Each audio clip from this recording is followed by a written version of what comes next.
Well, we're moving on up to the east side, to a deluxe apartment in the sky. Moving on up to the east side. We finally got a piece of the pie. Nairobi, Kenya's capital city, is the biggest in East Africa and holds most companies' headquarters here, and it is the final destination for most job seekers. But did you know that 500,000 Kenyans leave school every year, only to face the harsh reality that there are no jobs? Out of the 41 million population, only 11.4 million Kenyans have jobs. We don't have a man representative. It's hard for a man to give a smile. Trust a lady, she will. I feel, it's my feeling that the Kenyan job market highly favors the women. What a man can do, a lady can even do better. And let women also come out of their beauty and stop looking at the beauty, but beauty of the brain. God has really blessed us a lot. We are very appealing, and I think that one plays an advantage to us. Only 2.1 million Kenyans work in the formal sector, and the other 9.3 million are self-employed. The youths are the most vulnerable, who accounts for 75% of the jobless population. Some of them look quite multi-skilled and are, can work in various institutions. That is like a hot kitchen. Go in, you don't know what is roasting you. I think it's firewood, but in the microwave, it has burned. Is one fact. People are highly qualified for these positions. What makes you believe you're the best candidate for this position? Somehow I'm a democratic leader. The Unemployment Project believes, with combined efforts, unemployment in Kenya can actually become a thing of the past. The Unemployment Project is back. This time it's bigger and better. Do you hold an undergraduate degree or higher qualification in construction management, architecture, quantity surveying, or civil structural engineering? This could be your life-changing opportunity. The 7th season of the Unemployment Project is now looking for a construction manager to be employed on a 3-year contract by a reputable commercial entity in Nairobi. If you think you've got what it takes, send us your CV to unemploymentgbs@gbskenya.com. Hello and a very warm welcome to the Unemployment Project. Now, we all know that the level of unemployment in Kenya is very high, and the most hard hit are the youths. Now, joining me in the studio is Mrs. Anne Carrier, who's an entrepreneur and also the director of Savvy Solutions Limited. But of course, I'll allow her to introduce herself to us. Thank you very much. Welcome. Like you said, my name is Anne Carrier. I'm a director at Savvy Solutions. My main line is in business entrepreneurship. Yes. Okay. And when was Savvy Solutions started, and why did you decide to start the organization? Savvy, we started it in 2006. We are a consulting firm. So what we had in mind is to assist organizations and businesses and entrepreneurs to grow their businesses and organizations. Yes. Okay, and you also mentioned that you do assist the youths to venture into to become successful entrepreneurs. How do you go about that? One of the areas that we focus on is training. So apart from offering corporate training, we also offer entrepreneurship training. And the main group, of course, in Kenya for entrepreneurship training is the youth. So we train them in entrepreneurship. We also assist them in applying and getting funding. We assist them with business development services, mentoring, and monitoring and evaluating their businesses. Okay. You've said you've done this from 2006. Yes. How has been the response out there? I must say that it's improving. Of course, that time most youth in Kenya didn't feel like they want to be entrepreneurs. We have this mentality that after coming out of university, you want to get a white-collar job. You want to sit in one of these big offices and have a title and a nice tag on your door. But right now the response is good, because I mean, youth are beginning to understand that unless we go the entrepreneurship way, really there are not going to be enough jobs for all of us. Okay. And our education system, the education curriculum, is not offering the entrepreneurial skills. What's your take on that at the moment? I know the new government is working on changing the curriculum. That is something that is, I think, long overdue. Okay. Because the system we have that we inherited from our colonial masters had just one thing in mind: getting people into the white-collar jobs. You know, grooming. The system we clerks. have is the one we had 50 years ago. Oh yes. Oh my God. It hasn't changed much. I mean, something has been done, but not as it should be done. Okay. So, I mean, for me, I think entrepreneurship and entrepreneurial skills is something that should be introduced early enough. Talent development, even in young children, because it is out of those talents that business ideas develop. Yes. Okay. And you also do brain development programs for children? Yes. Okay. Recently, this is something we started recently, like last year. So we use the abacus, which is the accounting tool, to teach children how to do arithmetic. Addition, subtraction, multiplication and division. But there's a lot of science behind how it opens up the brain. Because our education system, what we've just talked about, targets more in developing your left hemisphere, which is concerned with analysis and logic and sequence. Yeah. We ignore the right hemisphere, which is actually the one that's concerned with developing your creativity. So for these young children between the ages of 4 and 14, they're the ones who can join this program. We help them to be able to have these two sides of their brain working together, yes, at the same time, and developing. So apart from them becoming intelligent, then they also develop their creativity. Okay. Yes. And we do have such skills in Kenya being taught? Right, of course, in our education system right now, no. Yeah, that is why we are trying to introduce it in a small way that we are going to grow. I mean, our vision eventually is to have like every primary school child in Kenya going through this program. Okay. Yes. And let's go back to our education system. You've mentioned that this system was introduced 50 years ago. You also mentioned about when you were behind the scene, you also talked about they introduced the system because they were looking for clerks and such like people. What's your take on that? Yeah. Our education system is a sifting. We are looking for a very small bracket of people, and because of that, we term the ones who get the A's and B's, these are the intelligent ones. The ones who score anything below B, I mean, these are foolish people. But when you notice, like we've been doing the unemployment project for a while now, from 2011, and the people who come out shining are not the ones who score A and B's in schools. I guess there's something else that needs to be taught and is not being taught in schools. Yeah. Yes, really, because I mean, these A's and B's, and we know it, I mean, we just cram. And like I said, these are the people now that we know about it. This is the left hemisphere of their brain working. So they understand logic and analysis, and they cram and they do the exams and pass, and probably a few years or months after that forget. These other people with the D's and whatever, it's because maybe they are scoring that D because the learning system is not conducive for them. I mean, they're not people who get it. Maybe they are right brainers, you know. So when they come out here, they're the ones who end up being creative. Yeah. And in the world, to shine, it's just your creativity that comes out. Because you might have a degree, but if you get that job and you're not creative at it, you will lose it.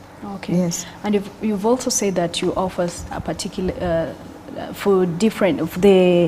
you do have the brain development programs for the children, but of course it can be very expensive for a common mwananchi to come in and, yeah, you want to be successful in life, and of course how things are in Kenya, you really need to get the A's and B's to be successful. So how can a common mwananchi, someone who's from the slums, someone who's from a very poor family, benefit from such a program? Right now, because we're also still in the pilots of this project, we want to introduce it in a small way, first maybe to the children in the private schools, but eventually we want to see how we can have maybe the government take it up, because really it's a program that all children should do. After we've seen what the changes in the children who've gone through the program, we feel that it's a program that should be done by everybody. Okay. Yeah. Well, thank you. So we'll pursue that. Okay. Thank you so much for that. Now let's go to the society's attitude towards the youth. Like, there's that mentality that a youth can't get a particular job. Let's focus on the experience. When you apply for when you're looking for a particular job, they're looking for 6 years experience, 10 years of experience. And of course, this is someone who has come directly from the university, direct from the college. What's your take on that? What do you think about that, the experience issue? The experience issue, yeah. This of course locks out a lot of youth, because I mean, companies feel that they want someone with experience. It's true. And from what we have just said, we are churning out people who are crammers. They don't actually let anything sink into their brains to change them. They're just cramming for exams. University is a very good example. You have CATs, you have exams. So all you do is 1 week before this exam, you cram for it. You cram for it, and you make sure that a month after that you forget because you need to cram new things. So when you get out into the job market, really, I mean, with your first class honors, but there's no value you're going to add to this company that you've been employed into. So using my example, nowadays I do not look at somebody's papers when I'm interviewing them. That would be the last thing I want to see. That's strange. Why is that? Because I've been with so many youth throughout the years, and I know what really counts. Because you take somebody without A and you give them a job, and they're not able to do it completely. And these are also people who are very difficult to teach, because he believes, I got a first class honors, I know everything. So for me, I would look at your attitude, I'd look at your ambition, because if you're somebody like that, you can be trained, you can be mentored. So companies should be investing more in, maybe taking these young people, because they have the energy and they have the drive. Just make sure that they have the right attitude, because someone with the right attitude can get anywhere they want to. You just need to train them and to mentor them. Yeah. Yes. Okay, so it's not about the experience. It's not the about 6 the years of experience. Yes, companies now should be hiring young people. They have the resources to train. So they call people like us and tell us, we have employed a new group of young people in our sales department. We want to give them some practical sales training. So that can help them if they have the right attitude. But someone with the wrong attitude, even with an A, will not add any value to your organization. Okay. Yes. So there's no need of discriminating purely on the grounds of age and all that. I would hire a young person over an experienced person any day. Okay. Yes. And of course, the government is doing all it can to help the youth. The youths, we have the Youth Enterprise Development Fund. We also have the Uwezo Fund. What do you think about that? It's a very exciting thing that is happening in Kenya now, that we have initiatives like this for the youth, because it means that they've also seen that this is the way to go. So for me, I would urge the youth, don't sit back, don't wait for that information to find you in your house. Get out there, find out what is Uwezo Fund, what can it do for me, how can I get assisted by it, because it was set up there for them. That's what I would say. I mean, we should actually support these initiatives. The other thing, again, now for the government is that they should strengthen these initiatives. Okay. They should follow up to make sure that implementation takes place in the right way, that it actually adds value. We've seen a lot of things start in Kenya with very good papers drawn up and processes written out, but when it comes to implementing them and follow through, there's a problem. Okay. We don't get the results that we expected, and we don't go back to assess and ask ourselves, why did that project not work? It just dies off. Yeah. Okay. And do you think the youths are really okay? We've been having the Youth Enterprise Development Fund, the Uwezo Fund. You've worked with the youths for quite a number of years, from 2006. Do you think the youths are really grabbing this opportunity when it's offered to them? They're not taking them up as they should. Okay. And this again goes back to the biggest. That's a very big challenge. Yes, it goes back to the biggest problem I've identified with youth in Kenya, and not maybe youth, just all of us. Okay. That we just need to change our mindset a little bit and change our attitudes. Look at life a little bit more positively. There are already people who are saying, I mean, I'm imagining, and I know they're there, Uwezo Fund, this is just another project that won't happen. You see, so when you say that, you'll not even go out to find out whether it can help you or not. And so your attitude has already locked you out of getting assisted. Yeah, because Uwezo Fund is very clear. If you meet these requirements, then you get it. And if you don't get it now, you can walk to your governor's office. You can go anywhere you want to. So if you can just change that attitude of saying this thing won't work before you've even tried it. Yeah. So I think we need a shift in our mind, a total tectonic shift of our mindsets and our attitudes. Okay. Yes. And we're still having that complaint that when the government is making some policies for the youth, they don't include them. There's that absence of the youths when there being any policy made, when they're making any policy for the youths. Do you think these can also be a hindrance, or what's your take on that? Yes, it could be a hindrance, because those policymakers were youth maybe 20, 30 years ago. So the problems that were affecting them are not the problems affecting today's youth. So for them to be able to get enough information, to have informed policies, they need to involve the youth. Yeah, because it's the youth who will tell them, these are the challenges we are currently going through. Yes, so I think they should be involved actively. Yes. Okay, and this has been a major concern for the last couple of years now. Yes. Okay, yes. And let's talk more about that. There's been that issue of corruption in the country. someone thinks if I'm not coming from a very well-off family, it will be hard for me to get the loans and such like things, because the corruption thing, there's that bribing and all that. What do you think about that? Corruption has been a major drawback to our country's development. Yes. What do you think about that? Yes, my answer on that will be very radical. We are used to saying they are corrupt, our leaders are corrupt, our civil servants are corrupt. Yeah. I'm taking you back to mindset. Wow. For you to be corrupt, it's your mindset that is wrong, because you don't believe in yourself. You don't believe you can walk there and get that job. You don't believe you can go there and start a business. You don't believe you can apply for that fund and get it. So you feel you need somebody else's help. So you look for everybody's phone number. Who can I call? Do you know so-and-so in that office? Who do you know who knows so-and-so? So corruption starts with us. Okay. Yeah. So I wish every Kenyan would sit down and just think about that for a minute. Corruption starts with me. It is me who's looking for someone to help me. Why? I have the right papers, I have the right qualifications. Why do I need to be helped? Yeah, because that person, corruption is a two-way process, a give and take. You are, that one is asking and you are giving. Okay. Yeah, so if all of us as individuals decided from today onwards will not be corrupt, we'll just believe in ourselves, get out there and do it, then we would end corruption very easily. Yeah, yeah, just a change of, change of mindset. Just change your mindset. Believe in yourself. You can do it. I've been to countries around the world that have nothing. They don't even have enough as much resources as we have. They don't have as much education as we have, but they've made it because they believe in themselves. Yeah. And when you point a finger to someone, 3 fingers are pointing back at you. It's all about me. Yes. Yeah. Yes. So we need to stop saying they are corrupt. They are not corrupt. We are corrupt. Okay. Yes. And you've talked about entrepreneurship. What are the main challenges that are facing youths right now in the country when it comes to maybe small scale or even large scale? What has been the major drawback to our country's development when it comes to the youths? The youths, youth entrepreneurship. We'll focus on the entrepreneurship part. Of course, one, they're lacking the training because we don't offer any entrepreneurial skills training in school. Just maybe those who do commerce, and it's very theoretical, it's not practical. Entrepreneurship training is a very practical thing. So I think we lack the skills and the training. They lack the funding, but that one, of course, the government is now sorting out with Youth Fund and Uwezo Fund and initiatives like that. Our youth also lack that motivation, encouragement. Nobody is encouraging them to go into business. We have parents who are still telling children, you must be a lawyer, you must be a doctor, you must be an accountant. In our family, we are all teachers. You must be a teacher. You see, and this child wants to sing. Like I used to sing, I used to play guitar, I used to play keyboard, but I wouldn't dream to walk to my father and tell him, now I want to be a musician. You see, so I killed it.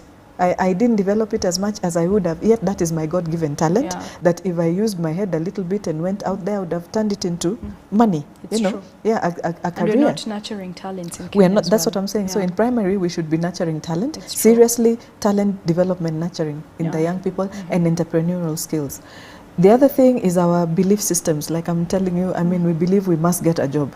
We believe that in our family we are all lawyers. If I don't work in a big office, then what did I go to do in university? So we need to change our belief systems also, and get that motivation, that encouragement, and the mindset. I always talk about mindset and attitude. Okay. Thank you. There's also this major concern when it comes, maybe I have a small business idea, I want to start it, but there's that issue of capital. How can someone go about that? Capital is not a problem. There's Uwezo Fund, there's Youth Enterprise Fund, there's money. You just need to go out there. If you have that idea, there are people there you can sit with and tell them, this is my business idea, and they will guide you on the process. Last week, there was the expo at KICC on how you can do business with the government. A lot of people said I wouldn't go, and I was almost not going, but then I said, let me just get up and also go and see. I tell people to go for these things. And I was given so much information. I was, anything I asked, I had someone there who can tell me, this is how you do it. So let's not sit back. Let's be proactive. Let's go out there and get that information. If you have a business idea that you've thought through, there are people there who can train you to turn it into money. There's funding from Uwezo Fund and other funds. So just get out there and get the information. It's all about taking a step. Yeah, taking a step, being proactive. Yes. Okay. Yes. It's not even so much faith. It's already there. It's already. The money is there. It's waiting for you to apply for it. Can someone apply? You've got a good business plan. Is it easy to get disappointed? there are even people to help you to do that business plan. All you need to have is the idea and believe in yourself, and then move. It's really hard to get disappointed if You will planned not. very Yes. well. For me, I believe if you take action, you can't be disappointed because there's a criteria, and people they're also looking for success stories. This money is there for youth. It's true. Yeah. So if you have the idea, and then you believe in yourself, and then you go out there and do it, I don't see how you're going to be disappointed. And if you are, then there's a way you can also complain and say, I did all this and I wasn't helped. Why? And I'm sure somebody will listen to you. Yes, let's make use of these policies. Let's make use of, they're there, but they won't help us if we don't make use of them. Okay. Yes. So we don't have to really rely, the youths, they really don't have to rely on the white collar jobs, because that when we've done this show for a while, and what has been coming out, I've mentioned this before, people are looking for the white collar jobs. No one wants to be a farmer. No one wants to do something different. That's what we've been taught in school, in university, in colleges. That's what has been in us. So it's not all about the white collar jobs. It can't be about the white collar jobs, because in life all of us are looking to be financially free. And I don't believe you can be financially free in employment. Okay. You see, all of us eventually one day want to be free. It's true. And so you must ask yourself, what is that idea that I have, that it's the thing I'm enjoying to do, but it's also the thing that is bringing me money. Okay. Right now, farmers are making so much money. You know, I'm also getting into farming now. I mean, it has so much money. It's just also the belief system that we have that white collar jobs are the best jobs. They're they're the well-paying. But you know, it kind of as long as you're in employment, you're somebody's almost a slave. You want to be free at one point. Employment should be a stepping stone actually for you to get to the next level. Okay. And now those jobs are not even there. So youth should focus on how do we create jobs for people? How do we create jobs for ourselves? Yeah. Okay. Because I believe everybody has a talent and an idea that they have that they can turn into money. Everybody, because God did not make you useless. Yeah, and that question again, when you ask yourself, what was I created for? If you can also answer that question, it will really help you in your career. Yes. Like I knew from a young age I don't want to be in employment. I knew it. So even the course I took was to help me to be a good entrepreneur. Yeah, but how many of us know that this is the way that I'm supposed to go? And this also takes us to the wrong career choices. Yes, it does. How because can we go about that? It's been a major concern. Someone goes for 4 years to university, the parents want your parent wants you to be the doctor, but at the end of the day, you don't really want to become a doctor, and you end up leaving that, and you've wasted 4 years of your career and all that. What should be done? From a young age, we should be encouraging our children to develop their talents, because that's when we identify them. We identify this is a runner, this is a footballer, this is a musician, this one is good in that, this one is good at making gadgets, this one is good at electronics. We identify and that. I think something is really wrong with the school curriculum. You've mentioned you're not taught entrepreneurial skills, there's no nurturing of talents. Yeah, I think that's a major concern in the country. If you want to nurture talents, now it will be in schools most of us cannot afford. You see, those schools that nurture talents, they're schools we can't take our children to because we can't afford them. So it should be there from an early age, again from home, us as parents. Why would you want to force your child to do something they don't want to do? Yeah, because they were not created for that. So parents should also understand everyone is an individual. Much as you're the one who gave birth to this child, there's what God created them to be. So give them that freedom, encourage them. If they're musicians, encourage them. If they're athletes, encourage them, because that's the idea that they will turn into money one day. Yeah. But that's not happening in Kenya. It's not happening. And let's encourage our... Who is to blame here? Is it the parent? It's all of us. It's the parent and then the education system, of course, because these things are not instilled. Yeah, so that when a child comes out, they're not saying, I want to be a lawyer because my father wants me to be a lawyer, and you do the wrong thing. Then most of us, actually, some of us went through that process. You go and study something different. When you come out and now you're on your own, you're making your money and you're free from your parent, now you go back to being a music producer or, whatever it is. But you've wasted that time, because you'll never use it. You'll never use it. Okay. So it's not about the A's and the B's. It's not about the A's and B's in life. You've told me yourself, the ones who come here are the D's and they're the ones who get the jobs. It's true. Yes. Yeah, I think it's being street smart. Yes, and parents also, because we discourage our kids a lot. You know, our kids look up to us, and if we keep on beating down these children to perform, they can't get A's and B's, and we are telling them, why can't you perform well? You are not a clever child. You know, those things get ingrained in that child, and so he believes that he's a loser. So how will you make him believe in himself later if you are the one who's been beating him down? So you should understand the reason he's not getting A's is maybe he's not able to understand it like that. He just thinks differently. So I should encourage him to do the thing that he can really do. Yeah. And when you're talking about that, we all know that change can be a little bit hard. You've gone from primary school, secondary school, and now you're at the university. You've never been taught how to use your talent. You don't know how to have the entrepreneurial mind. How do you go about that at Savvy Solutions? How is there a challenge there? What we do when the youth come to us, before we even decide to train them, we need to empower them. And one of the ways of empowering them is, 1, giving them motivation, 2, encouraging them, 3, changing their mindset, getting them away from those beliefs, to tell them that what we've always been knowing is not the truth. This is the truth. You can be anything you want to become, which is true. You can be anything you believe in becoming. I'm also a motivational speaker. I love inspiring people, and I believe you can be anything you want to become. So we start with that, because if they don't have that, they will give up along the way. Business is also not easy. You need to really work hard. You need to, sometimes there are the ups and the downs, you know, and the economy changes. But if you believe in yourself, you will make it. Yeah, so we need to encourage each other. And life is ever changing. You cannot expect to remain rigid in one position and make it in life. So change is inevitable. We have to change. We have to change. Okay. Yeah, change is inevitable. But is that a challenge for you, trying to change someone from what you were used to becoming someone different? Yes, it is not an easy thing. It is not an easy thing, but we do our best. Others even have issues with, you know, our culture, our tribes. I mean, we have carried so much stuff from, you know, our background. So it's I wouldn't say it's a challenge, because by now we know how to do it. So we help the youth to get out of that thinking, out of that mentality, to tell him, no, just because you come from this tribe doesn't mean you can't do this. Just because you come from here doesn't mean you can't be a successful business person. You can be. You know, there are people who believe this tribe I come from, we can only be white collar, we can only get white collar jobs, we can't do business. No, you can be anything you want to become. Yeah. Yes.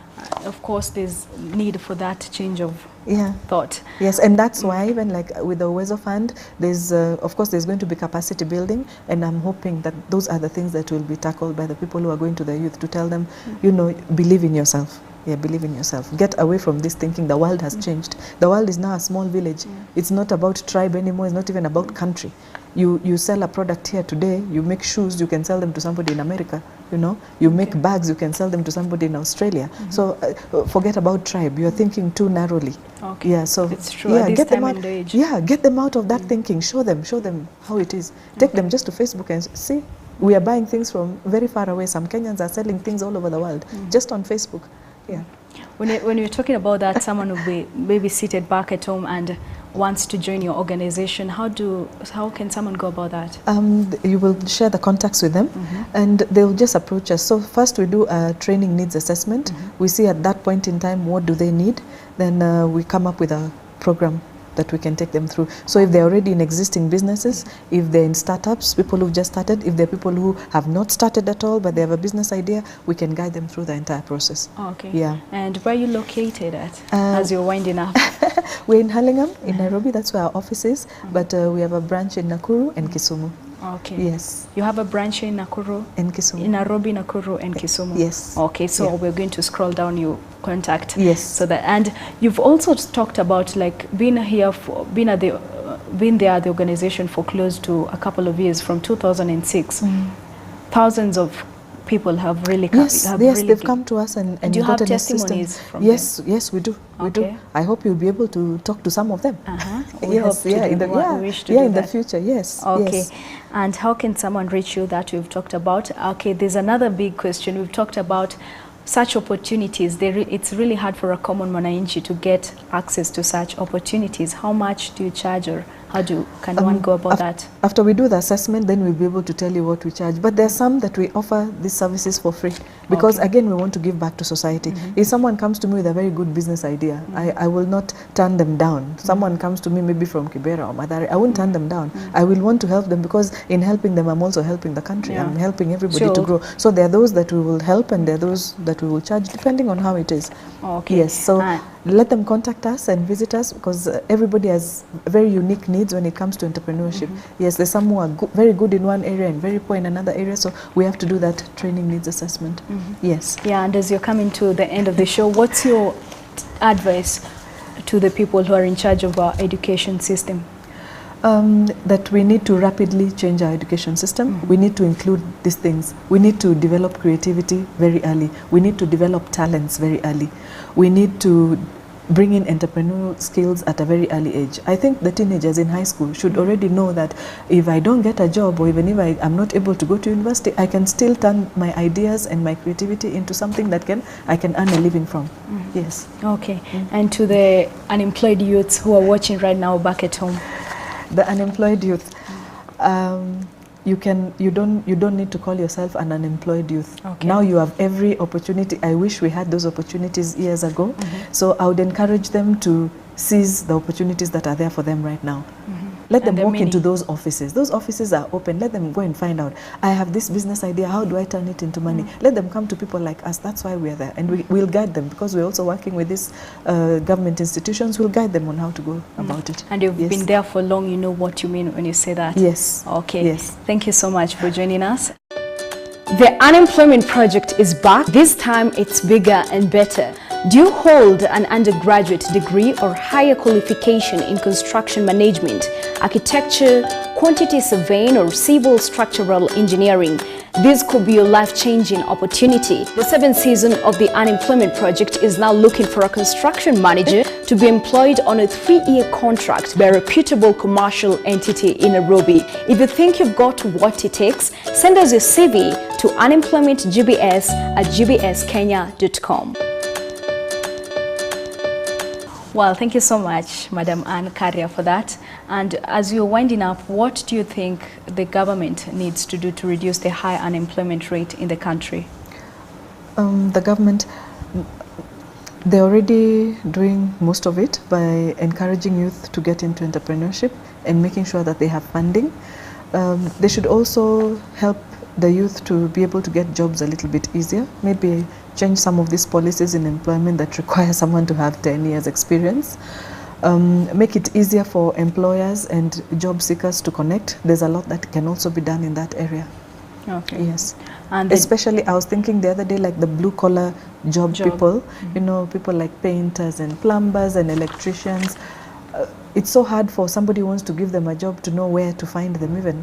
So if they could have them certified, put in a database somewhere that can even be accessed online. If I'm looking for a painter in Nairobi, in fact specifically maybe in which estate, maybe Hurlingham, and I can easily just type that and I get my painters there, and I trust them because they're now certified. This would help both sides, you know, the employer and the employee. So such initiatives, they can think of how to. And I also think the retiring issue, people spend their entire life in a particular office, and that is really limiting young people from securing jobs, I think. So what do you think about that? If you want to reduce the retirement age, there are people who are not going to be too happy with you. Okay. I think we just let's encourage entrepreneurship and change some of these employment policies. Okay. And again, like I said, help employees to be able to get jobs easier. Yeah. So it's all about entrepreneurial skills. Okay. And what do you think the youth as well need? What do you think the youth need to do, especially when it's really hard to secure a job? Someone is not very good at entrepreneurial, someone doesn't have that entrepreneurial mind. What is your advice to such a person? For me, I believe everyone can be an entrepreneur. Anyone can be, because like I said. So entrepreneurs are not born. You're not born as an entrepreneur. They're made because like entrepreneur is just, like I told you, turning an idea that you have into making money. So you just look around, there's so many problems we have in society. So it's just identifying an idea that can solve a certain problem, and at the same time you can make money out of it. So, and if you read the histories of all these big entrepreneurs, that's how they began. They identified problems. You know, there's people who need good shoes for sports. There's people who need, so identify, and it again ties to your talent, what it is that you can do. Then once you have that, you have people who can train you. You have people who can fund you. Okay. Yeah. So I would encourage the youth to not to wait to be given jobs. Create a job for yourself. Create a job for yourself. Okay. Yes. Thank you so much. And as you're running out of time, what's your parting shot to the viewers who are watching back at home? My parting shot is let us all as Kenyans be proactive. Let's not sit back and wait for people to come to us. The serikali nisaidie thing, you know. We need to be more proactive. Let's go out there. Let's find out what policies are there. Nowadays information is easy to find. Just Google it. What are they doing? What can I do? I have this idea. How can I be helped? Walk into those offices. So I would encourage all of us to be more proactive. And parents, let's encourage our youth that they don't have to be lawyers, they don't have to be doctors. I think at one point these things are going to be saturated. We need to encourage them to get into business. And that's what the countries which have developed already are doing right now. Yes. And you've been there for long, you know what you mean when you say that. Yes. Okay. Yes. Thank you so much for joining us. And You're of course, welcome. that's been the Unemployment Project Season 6. I'm sure you've learned a lot. And of course, I'll leave you with a quote that says that success is not the key to happiness. Happiness is the key to success. If you love what you're doing, you will be successful. Thank you so much for joining us. My name is Grace Mtango, and until next time, have a blessed week. The Unemployment Project is back. This time it's bigger and better. Do you hold an undergraduate degree or higher qualification in construction management, architecture, quantity surveying, or civil structural engineering? This could be your life-changing opportunity. The 7th season of the Unemployment Project is now looking for a construction manager to be employed on a 3-year contract by a reputable commercial entity in Nairobi. If you think you've got what it takes, send us your CV to unemploymentgbs@gbskenya.com.